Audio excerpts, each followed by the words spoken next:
Queridos irmãos e irmãs, hoje quero partilhar com vocês uma reflexão que Deus me concedeu esta madrugada. Hoje às 3h30 da manhã perdi o sono e aproveitei para orar. Mediante esta oração me veio uma passagem bíblica e a reflexão que eu vou partilhar com vocês. Mas enquanto isso, se você ainda não se inscreveu no canal, se inscreva, dê o seu like, ative o sininho para receber novas reflexões e compartilhe, que é o mais importante, para que mais pessoas possam estar ouvindo a palavra de Deus. Vamos para a nossa vinheta.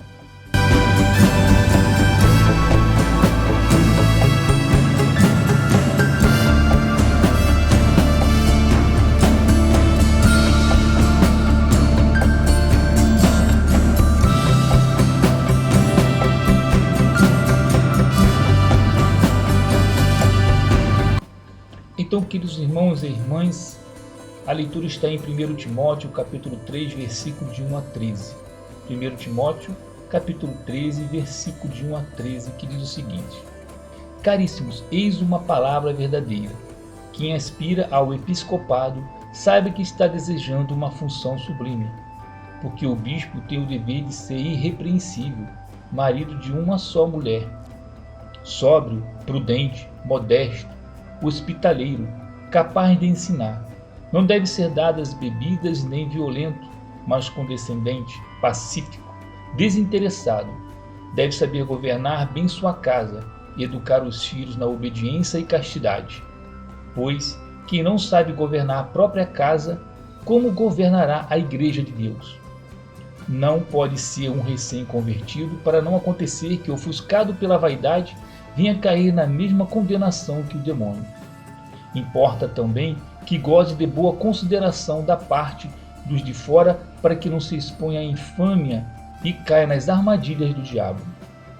Do mesmo modo, os diáconos devem ser pessoas de respeito, homens de palavra, não inclinados à bebida, nem a lucro vergonhosos. Possuam o mistério da fé junto com uma consciência limpa.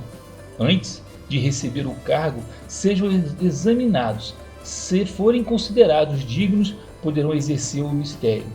Também as mulheres devem ser honradas sem difamação, mas sóbrias e fiéis em tudo. Os diáconos sejam o marido de uma só mulher e saibam dirigir bem os seus filhos e a sua própria casa, pois os que exercem bem o ministério recebem uma posição de estima e muita liberdade para falar da fé em Cristo Jesus. Palavra do Senhor, graças a Deus. Queridos irmãos e irmãs, penso que aquele que recebe o chamado, como este mencionado no texto sagrado, recebe não somente um chamado. Esta pessoa é um escolhido de Deus. Então, aquele que aspira ao diaconato, por exemplo, tem que estar ciente, melhor dizendo, vivo sempre em sua memória, que o seu chamado é divino e sua responsabilidade e comprometimento deve ser por amor e não por interesse e status. Por que estou dizendo isto? Meus caros, com meus muitos anos de pastoral, tenho observado que muitos filhos de Deus veem na igreja uma possibilidade de formar seu network ou sua rede social a fim de tornar-se conhecido e fortalecer sua condição profissional. Acontece muito com profissionais liberais, principalmente com os recém-formados. Não estou julgando, é fato. Torna-se evidente quando esta pessoa, com certo tempo, desaparece da comunidade. A igreja nunca vai impedir que isso aconteça, e nem deve, pois a igreja de Deus é acolhedora e misericordiosa, e tem a possibilidade de, com o tempo, a pessoa realmente se tocar, ou ser tocada e ter sua experiência com Jesus Cristo. Mas é muito triste quando constatamos esse tipo de comportamento por parte de alguns fiéis. Agora, é muito diferente com o diácono, queridos irmãos e irmãs. Existe aquele que recebe o chamado e quer ser. Nós chamamos de vocação.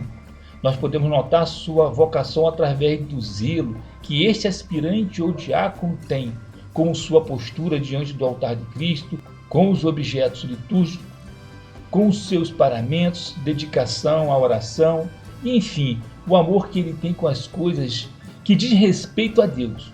Fica bem claro também em suas atitudes. Existe aquele que recebe o chamado e não quer ser.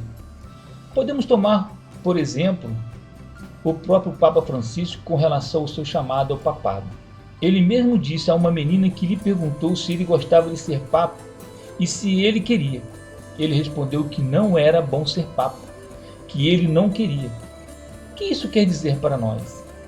Quer dizer que mesmo que pensemos em não ter a vocação, isto é, que façamos vista grossa da nossa vocação, seja por medo, insegurança, preguiça, seja lá o que for, Deus chama e devemos obedecer. Mesmo na hora em que estejamos pensando em parar, em aposentar, Deus surpreende, assim como o Papa. Hoje entendo muito bem o que o Papa Francisco quis dizer com deixar-se surpreender por Deus. Existe aquele que somente quer ser. Talvez pelo que eu já coloquei anteriormente, por motivo de status. Pensam ter a vocação. E é fácil distinguir com o passar do tempo, pela falta de zelo com o que se refere a tudo que se diz a respeito de Deus.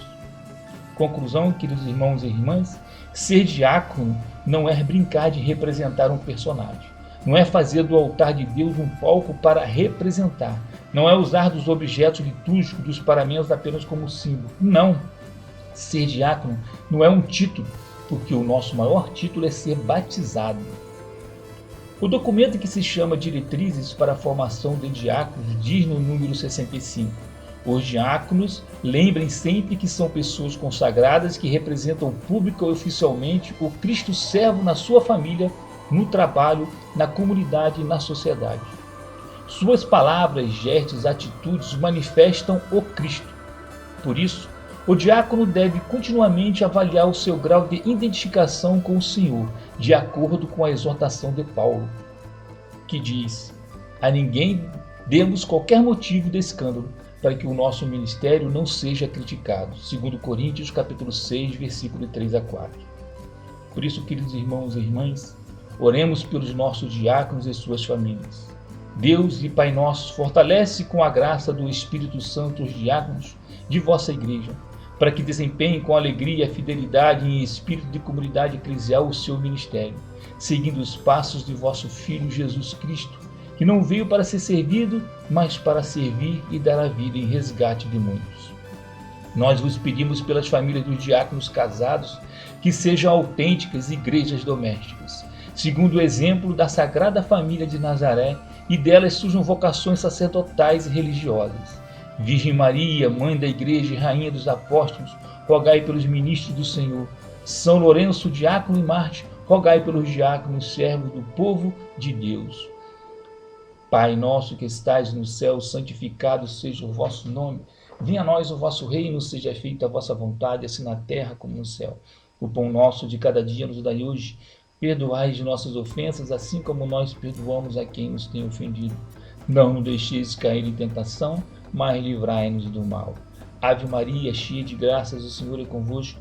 Bendita sois vós entre as mulheres, e bendito é o fruto do vosso ventre, Jesus. Santa Maria, Mãe de Deus, rogai por nós, pecadores, agora e na hora de nossa morte. Amém. Rogai por nós, Santa Mãe de Deus, para que sejamos dignos das promessas de Cristo. O Senhor esteja convosco, Ele está no meio de nós. Através da intercessão da bem-aventurada Virgem Maria, São Miguel Arcanjo de toda a milícia celeste, abençoe-vos Deus Todo-Poderoso, Pai, Filho e Espírito Santo. Amém. Glorificai a Deus com testemunho de vossas vidas.